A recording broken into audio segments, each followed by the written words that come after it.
Oh,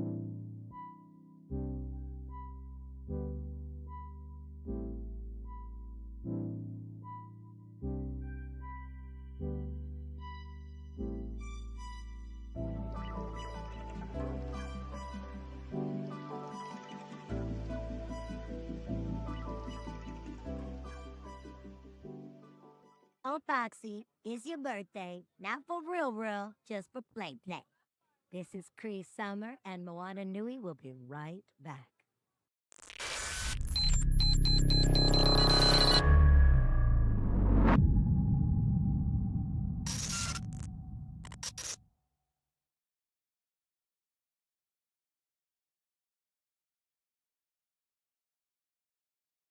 All right, everyone, we're going to go ahead and we have our next guest. We have Peter Raymundo, and we're going to go ahead and have the first press outlet to ask their first question. Do I call on you?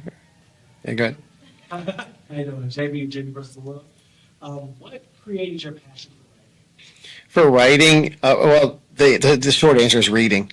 I mean, I loved reading books when I was younger a lot, and it's just, like, it almost sounds cliche, right? But books take you away from anything, and I would often, I don't know how many hours would go by just from reading, and so in time, I just, I don't know if I was any good at it, but I just wanted to create my own variations of these worlds, basically.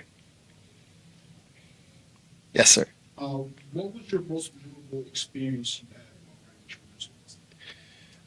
had While writing, the times when I talk with my editor, those are my favorite times because it always surprises me how, and I have the same editor, she was from Scholastic, but then she's at Random House now, and such my last couple books are at Random House, how she always makes it better. And I just truly enjoy hearing the smart things she says. I mean, like she's trying to make something funnier, and that's my favorite moments, really, is actually working with my editor. Can I ask you what your favorite book that you read that kind of moved you to the point of wanting to write? Well, okay, so yeah, the books I do now, I write fiction books and chapter books, and my newest one is a graphic novel, and there's a couple, I guess, that are real seminal. One of them is a series of Jeannie B. Jones and Barbara Parks books, and those books, I think they're just hilarious. They're so well written. I just always wish that they were longer and had more pictures. And so that kind of led to my Third Grade Mermaid series for Scholastic. And then it's the Last Kids on Earth series. It's at Max Brailer's books. And I think I love those. There's a lot of writing in there, but there's a lot of pictures. And so I just kind of wanted to, that really is I have to go to that level. We have the same agent, actually, Max Brailer and myself. And so Dan, my agent, was like, you should do your own graphic novel. And I can tell you a brief story about how I got it. About my newest book is about speed cubing.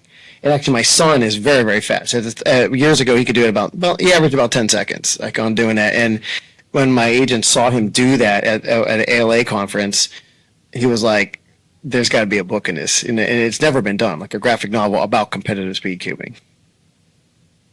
But go ahead, man. How did you come to be at Disney? Okay, so it's funny coming here. I'm actually emotionally even thinking about it, but I was basically I didn't know what exactly I was going to do. I was always into art, but I was kind of on a downward spiral at one point in high school, my end of high school, and I came downstairs and saw the making of The Little Mermaid. And it totally changed my life. And so to even be here with Jodie Benson, I've met her before at the studio, and I could barely speak to her then, but I'm talking about life-changing. Seeing that and realizing that could be me, I could do that kind of thing. That long story short, that was the spark, The Little Mermaid. Yes, sir. What are your thoughts on the current state of animation, especially from Disney? You know, I probably I don't have many thoughts on it actually. I haven't been there. The last movie I worked on was The Princess and the Frog. I think obviously I know a lot of people in the industry, and they're super talented. I would like to see more original content. You know, when I was there, we were working on 5-6 movies at a time. And I know that our only goal was to make the movies as great as possible. And so I just, maybe that's the goal. No, I just feel like that I would like to see more original content, you know, and not trying to second guess the audience and say, well, this audience might want this, audience might want this, but to just try to deliver like a great story. Yes. You have your hand in some of the best Disney films ever. Which one personally means the most to you and why? You know, you're gonna guys probably think I'm just an emotional mess. Like, it's you know, when you're an animator at Disney, like at least then, it's your identity. Like you literally, it's your dream come true to be able to do that. And that's who you are, and it's all you live for is to be like this, to be a part of this legacy. But I say that is because for one is Mulan, and Mulan was my first movie, and so many things. It's absolutely life changing when you get that call. You go from, this is your goal. It's the only dream to making it. And so when I can watch Mulan, I actually can barely watch Mulan. Actually, it's so I can just cry and cry. I mean, my experiences of living that life. I was 21 when I started at Disney, and the rap party. And when I saw Christina Aguilera saying like "It's close from me to you," like right there in front of us. I didn't know who she was at the time actually, but I was like, man, this girl can sing.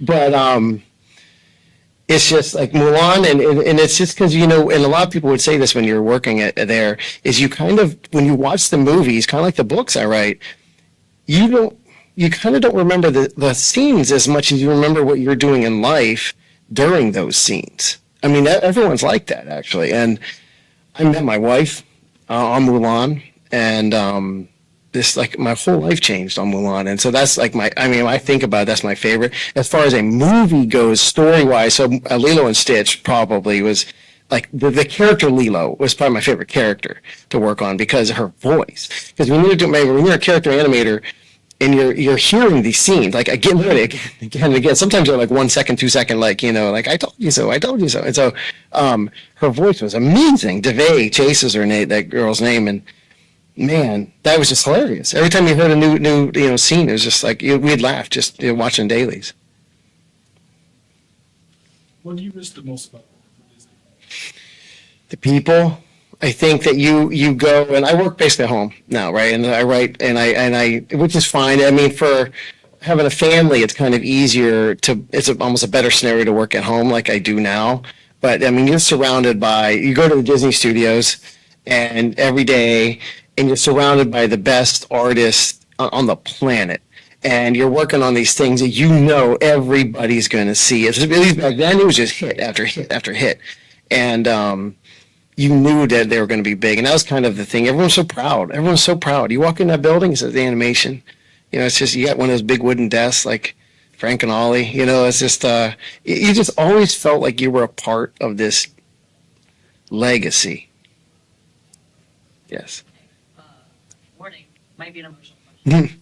But, like, you know, all of us here, I'm assuming, are creative people, right? We're all at MomoCon, creative place.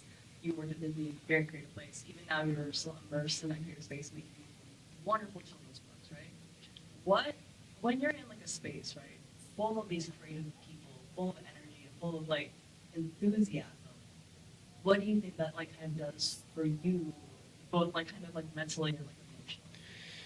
Okay, so I think that I never want to leave. When these are done, I end up doing a lot of cons. I didn't expect to do so many, but the demand is so big that it's like, okay, I'll do this and this here, and they're fun. But when it's done, you meet a lot of people. You kind of meet a lot of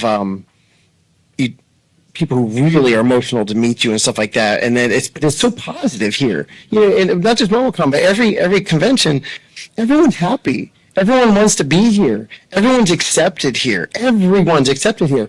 And like my wife was saying when we were walking in, it's like, you know, you can wear any costume, but in many ways, these aren't even costumes. It's like people walking in a way they feel like that's who they are, wherever they wear, you know, and it's like, I just feel like I wish all of mankind was like this, like all of the world was like this. And, you know, there's so much madness in the world at all times. I don't know if there's any more or less than there is now than ever, but sometimes it seems like there is. And you can not forget about it when you're like in a place like this, but you just wish like everyone, there's no place really for hate in the world. There really just isn't, you know. And I think when you have something like here, it's like, I don't know if love's the right word, but just compassion for people. That's what you find here. Yeah, man. For all of them to kind of follow up, with all these creators in space, if somebody were to watch this video, what advice would you give them to help them pursue their dreams? Okay, I get that a lot. I do get a question like that, pursue their dreams when it's, and one thing is, like we were talking a little bit earlier, is don't give up on it. The more specific your goal can be, the better. But then put your whole heart into it. If you're going to be an artist, I think that you have to forget balance. You have to be practically obsessed with the thing. When I was telling you earlier, I was averaging 100 drawings a day, more than that, for years. This is before I got to Disney. That's what it took. When you get to a level then like a Disney or DreamWorks or any of those places, everyone's like that. And if you want to work for like an A-list company, you have to be, that's the only thing you want to do, basically. And so that's my advice. For one, believe you can do it. And then understand how much work it's going to take. And just do not stop until you make it, period. Yeah. So in the pre-interview, you mentioned your friends about MomoCon and traveling to different conventions. My question to you is, what makes MomoCon special in your opinion? Okay. So yeah, I've done quite a few. One of them, and this is not a small thing, it just seems extremely organized, incredibly well organized, where everything is, and it's spread out over a very big space. So nobody, even though there's tens of thousands of people here, you never feel like you're totally shoulder to shoulder with people. And that's, the logistics is a very big deal. And I think it's one of the best things to have this many people this well laid out, I think is great. That's my favorite thing. Storytelling wise, is there, and if you don't want to share, don't feel like you have to, but is there a story that you've always wanted to tell that you've just kind of held on to in your heart and your mind that you're like, it's just not ready yet, but you're almost there, you're ready to tell it? Well, I'm not quite ready, but more of like my, more like a coming of age type of story. I feel that as an artist, you're doubted. Just the feasibility of a career, you're doubted until you make it. So it's the majority of your childhood and going into college. You say you're going to be an artist, and it's practically mocked. Like, you know, like what are you going to do with that? Even if you go to college, and I mean, I had a full scholarship at college, and it didn't matter. It's art college, and so the kind of story, like not just how good you have to be to like try to make it, but what kind of person is required to make it as an artist, and a kind of belief. And so I would like to tell something more like that kind of story as an artist, like the main character is an artist, not just like a superhero or something like that. But I don't know. I haven't really come upon that quite yet, but something just more based off of my own life a little bit.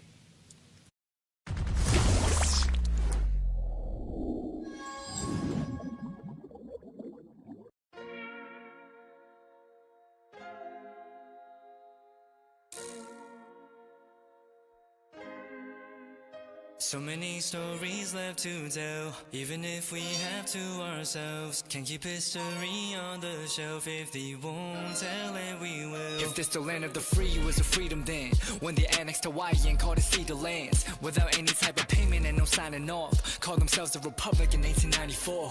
1.2 million acres overtaken from the native Hawaiians. When they resisted, the West retaliated in violence and erasure. The Hawaiian language is banned as part of colonialism's plan to expand, yeah. Stuck between a rock and a hard place. Multiple bombings of Kaho'olawe. As a part of their ongoing war with Asia, used it as a place for target practice. No consent or compensation. Colonizers call for annexation. No work out for all the locals. School will never let you know. So many stories left to tell. Even if we have to ourselves. Can keep history on the shelf. If we won't tell it, we will. Too many stories left to tell. Even if we have to ourselves. Can keep history on the shelf. If we won't tell it, we will. We will. So if you put Hawaii in a perspective, well, Black and Asian history is interconnected. Considering the fight with the Pacific, then of course versus Asia, they was treated as a middleman for war, but didn't let the Western colorism run its course. Cause dark skin was a sign of dignity to core. The land was taken in the name of capitalism, when prior to it was an actual kingdom. Clap back at the system. Stuck between a rock and a hard place. Multiple bombings of Kaho'olawe. As a part of their ongoing war with Asia, used it as a place for target practice. No consent or compensation. Colonizers call for annexation. No work out for all the locals. School will never let you know. So many stories left to tell. Even if we have to ourselves. Can keep history on the shelf. If we won't tell it, we will. Too many stories left to tell. Even if we have to ourselves. Can keep history on the shelf. If we won't tell it, we will. So many stories left to tell. Even if we have to ourselves. Can keep history on the shelf. If we won't tell it, we will. Too many stories left to tell. Even if we have to ourselves. Can keep history on the shelf. If we won't tell